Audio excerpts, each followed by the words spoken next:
విజయవాడ వరద ప్రభావిత ప్రాంతాల్లో సీఎం చంద్రబాబు పర్యటిస్తున్నారు. విజయవాడ వరద ప్రభావిత ప్రాంతాల్లో ఏపీ సీఎం చంద్రబాబు పర్యటిస్తున్నారు. వరద బాధితుల్లో భరోసా నింపే ప్రయత్నం చేస్తున్నారు. వారికి అందుతున్న సహాయ సహకారాలపై ఆరా తీస్తూ ఉన్నారు. ఎక్కడైనా లోటుపాట్లుంటే ఇమీడియట్ గా అధికారులను అలర్ట్ చేస్తున్న సందర్భాన్ని మనం చూడొచ్చు.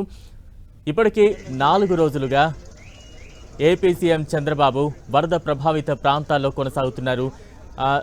వరద ప్రభావిత ప్రాంతాల్లో కొన్ని చోట్ల వాహనాలు వెళ్లలేని ప్రాంతాల్లో జేసీబీ ఎక్కి ఆయా ప్రాంతాలకు చేరుకుని అంటే ఆఖరి ఇంటి వరకు కూడా చేరుకునే ప్రయత్నం చేస్తున్నారు ఏపీ సీఎం చంద్రబాబు.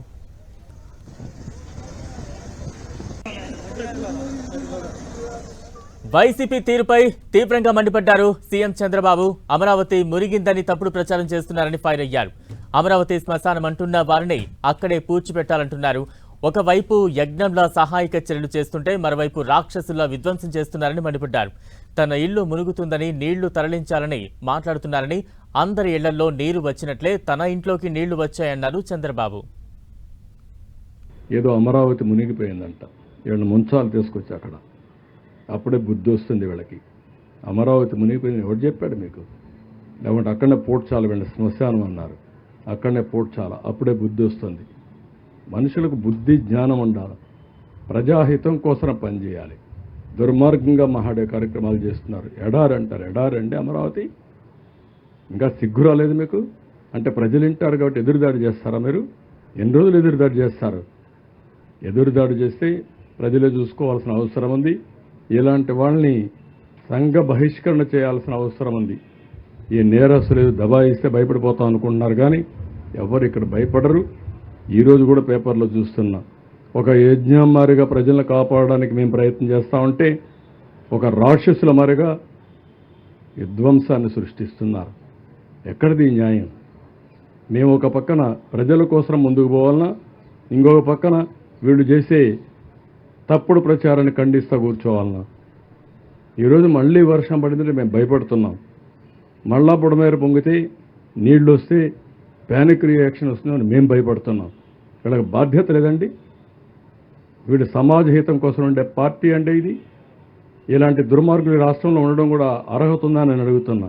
ఒక రాజకీయ పార్టీ ముసుగులో నేరస్తులు చేసే దౌర్జన్యం, అరాచకాలు, ఈ అరాచకాలు ఈ రాష్ట్రంలో జరగవు. అలాంటి అరాచకాలు చేసే వ్యక్తుల్ని ఎట్టి పరిస్థితుల్లో ఉపేక్షించాం. ఆ విషయం మీరు గుర్తుపెట్టుకోవాల్సిన అవసరం ఉంది. బాధ, రాత్రి మగుళ్ళు కష్టపడుతున్నారు, ఎంతోమంది కష్టపడుతున్నారు.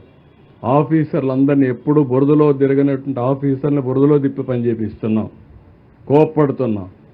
తప్పదు, వెళ్ళాలి, ఉండాలి, కూర్చోవాలి. ఒక సీనియర్ ఆఫీసర్ ఫీల్డ్కి రారు. అలాంటిది ఈరోజు చీఫ్ సెక్రటరీతో సహా అందరినీ ఫీల్డ్లో పెట్టి పనిచేపిస్తున్నాం. అది మా కమిట్మెంట్. బురదజల్లే కార్యక్రమం మానండి. సిగ్గుంటే చేసిన తప్పు క్షమాపణ చెప్పుకోండి. కనీసం మీకు కాన్షియస్నెస్ ఉంటే ఆ కాన్షియస్నెస్ ప్రకారం మనసులోనే మీరు క్షమాపణ కోరండి, ప్రజాహితం కోరితే. అంతేగాని ఇష్ట ప్రకారం మాట్లాడితే మంచిది కాదు. అసత్యాలు ప్రచారం చేస్తూ గేట్లు ఎత్తేసారంట, మా ఇల్లు కాపాడుకోవడం నీళ్లు అక్కడ వదిలిపెట్టామంట, ముంచేసామంట.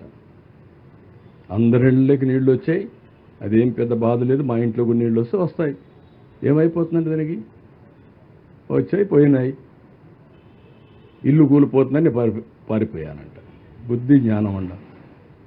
కాలమ్స్తో కడితే, కాంక్రీట్తో కడితే ఆ ఇల్లు ఎవరిది? నాది కూడా కాదు, రెంటెడ్ ఇల్లు. అది కూడా ఓరవలేని మనస్తత్వం అంటే ఏం చెప్పాలి? మరి ప్యాలెస్లు కట్టుకొని నేను ఉండడం లేదు.